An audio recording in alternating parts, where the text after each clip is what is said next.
What's up, everybody? Tiffany Outdoors here today. We're going to be setting up an enclosure for the velvet ants.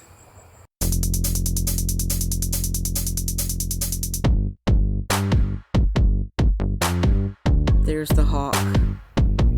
Before there was a Tiffany Outdoors, there was Tiffany the farmer. Follow U-turn when possible. No, we're not U-turning. Hi. Hi, what are you doing? Hi, Boo. What?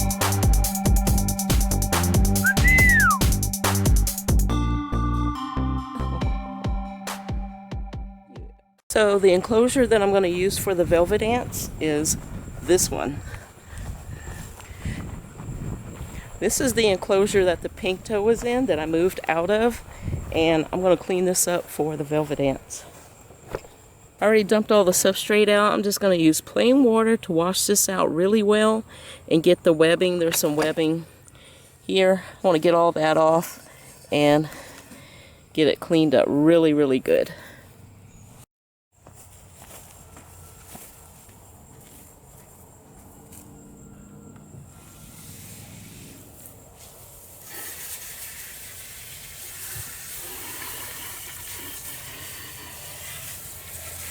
I'm going to take this in and dry it off, and while it's drying off, actually I'm going to sit on the porch for a little bit.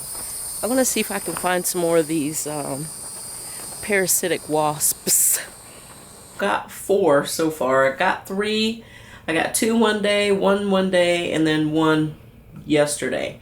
I might see if I can find a couple more, but I'm going to set up this tank. The pink toe was in this. So my pink toe tarantula was actually in this tank. I'm going to set them up in this tank. My pink toe was actually in this, and I had to move it because it wasn't practical. I had such a hard time feeding it because it webbed up here at the top. And the way this is, it slides. And every time I tried to feed the spider, I would tear up the web. So I took the pink toe out of this, put it in a different enclosure, and now I have this one empty, and this will be perfect for velvet ants. What I want to do is decorate this. Let me show you what I'm going to do. I've run across this YouTube channel called Lizard Landscapes. If you guys get a chance, go and check out this guy's channel. He makes the most amazing backgrounds and landscape things for exactly what I have done for, let's see, how many have I done? I've done 3 backgrounds. I've done 3 backgrounds so far, and each one is different. But this time, I want to try one of his techniques. Let me show you what I have in mind. Let me show you. Alright, to some of you that have done crafts before, I know this stuff looks familiar. This is that foam stuff that you use to put artificial flowers in. And I plan on using this to make a landscape type background. And I did some practice on one. Let me show you what I did. And this is going to be kind of like a deserty landscape. I know you've seen the pictures of different colored sandstone and things just chipped off like that. That's what I plan on doing, and I'm going to paint these. I'm going to paint all of these after I'm done carving them. And I figured out a configuration that will fit in the tank almost perfectly, which is to have them laid out like this. And let me show you how I create this effect. Get you one of these knives like this, Dollar Tree. And you're going to probably want to wear gloves. Go grab my gloves. Alright, got myself a glove.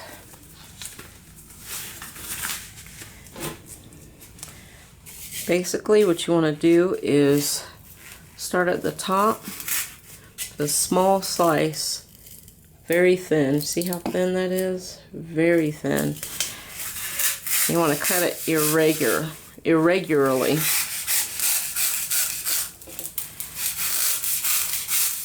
Want to do this one at an angle. flip your knife up like that and break it off. And look, you got your first layer. And you just keep doing that layer after layer after layer. And you want to go in at different angles, different thicknesses on each layer. And eventually you start getting this stair step look.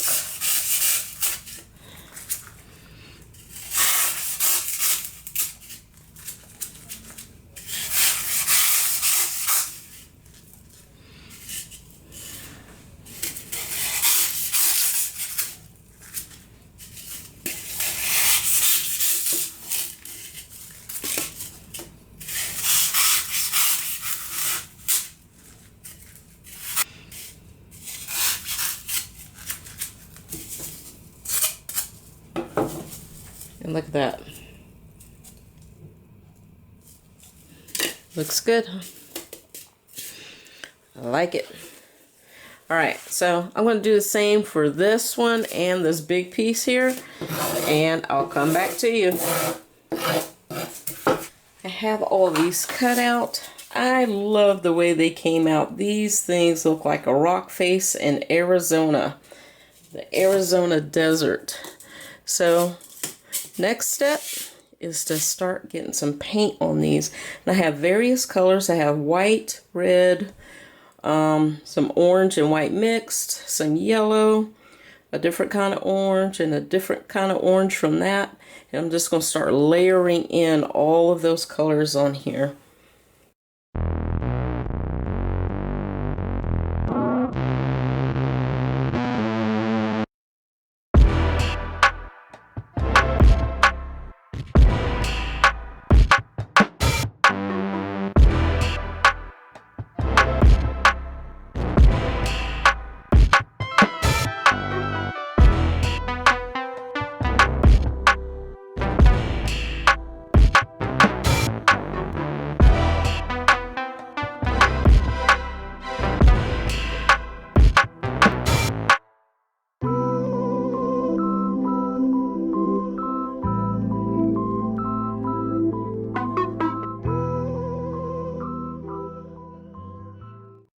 This looks fantastic. So then what I'm doing is taking, just like the guy in the lizard landscapes, sprinkling sand on there to give it a nice grainy aesthetic. Oh, that looks amazing. Wow, that looks so natural. Oh gosh, ooh, that looks amazing. Oh, that looks so good. All right, so they should dry pretty quickly, and then we're gonna set them up in the enclosure. Oh my goodness, y'all. These came out amazing. I cannot wait to put them in the enclosure. Look at that. Oh my goodness. I love the colors. I love the colors. Very, very happy with this. All right, now I'm going to clean this mess up, and then I'm going to go outside, feed my horse, and be on the hunt for a few more of these beautiful, beautiful velvet ants. And then we're going to glue these in with some silicone and let this dry overnight, and then tomorrow we'll be able to put our velvet ants in their new enclosure. I'm going to do a dry fit of my pieces. Just make sure they still fit. Make sure I don't have to do any kind of adjustments to them.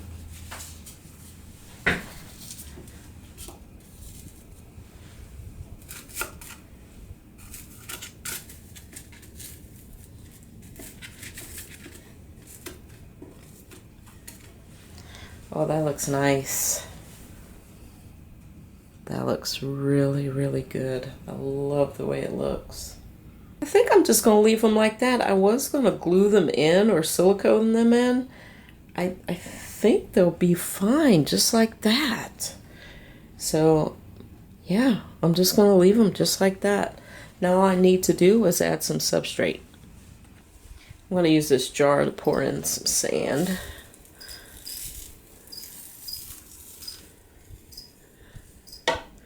It doesn't have to be a thick layer.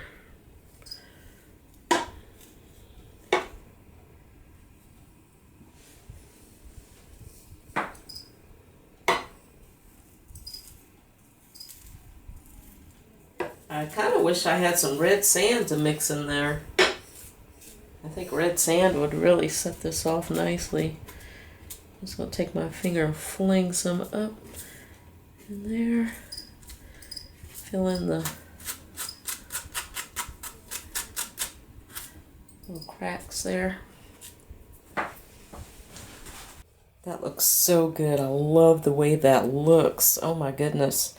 Now I want to put in some hardscape.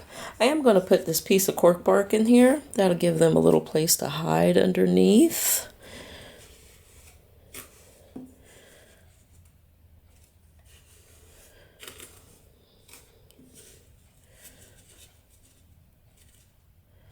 There we go. And I have this half of a dragon egg. It's just some round rock I found.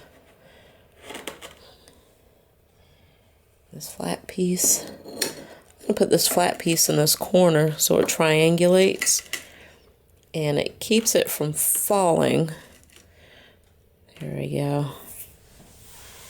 That'll be another hide they can get under there. And then their food and water. For their water, I'm just using a little bottle cap lid with a cotton ball that is totally soaked and saturated in water. And for their food, I've got in this little miniature bottle, 1 part honey, 6 parts water. Just shake it up really good. And then I'm going to do the same with the cotton ball in a little bottle cap. And that will be their food. Easy peasy. And there we go. Food and water for them. And I'm just going to store this in the refrigerator and make sure that they have enough food, water for the next few days. And that's it. All right, y'all. This is it. I am totally in love with this setup. It looks amazing. I love it. Stay tuned for the next video where I'm going to rehome the velvet ants. We're going to put them in there, introduce them to their new home, and watch them for a little bit and see what they do. If you haven't already, make sure you hit that subscribe button. Thank you for watching, and I will see you all in the next video. Bye.